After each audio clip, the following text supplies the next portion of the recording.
Astaga, ini benar-benar sulit dipercaya. Tulang sapi bekas yang bahkan anjing pun ogah meliriknya, di Pakistan justru bisa diolah menjadi kancing baju yang cantik dan berkualitas. Tulang-tulang bekas ini dikumpulkan dari berbagai restoran lokal, lalu digunakan sebagai bahan baku utama untuk produksi kancing baju.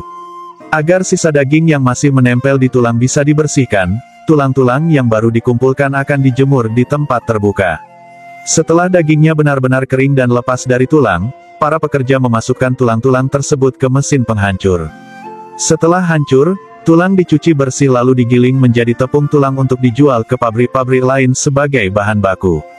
Sementara itu, tulang kaki yang bentuknya masih bagus akan dipilih secara khusus untuk dibawa ke bengkel kerja dalam ruangan, tempat pembuatan kancing baju yang cantik dan berguna.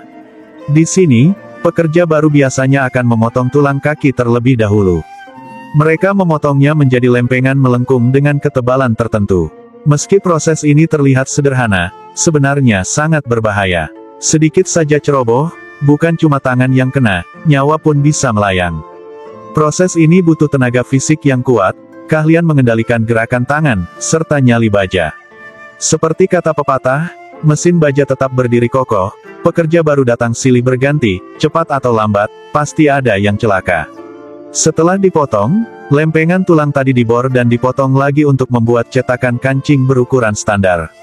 Pekerja cukup mengatur posisi bor agar satu lempengan tulang bisa menghasilkan 3 cetakan kancing sekaligus, supaya tidak ada bahan yang terbuang sia-sia.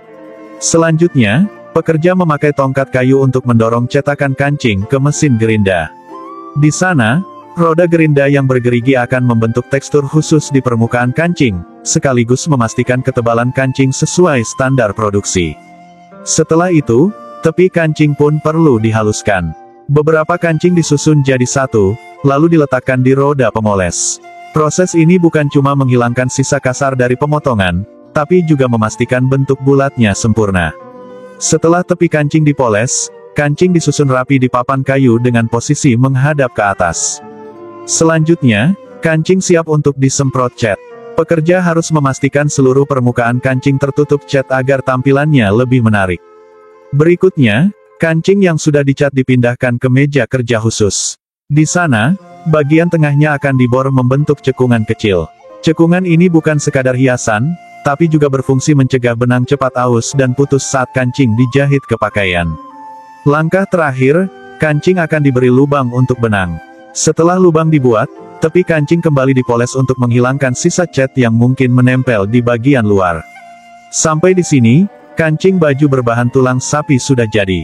Bukan cuma cantik, tapi juga awet dan tahan lama. Kancing seperti ini bahkan jadi bagian penting dalam pakaian tradisional masyarakat setempat.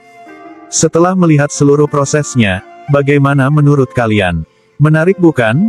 Kancing baju dari tulang sapi bekas ini.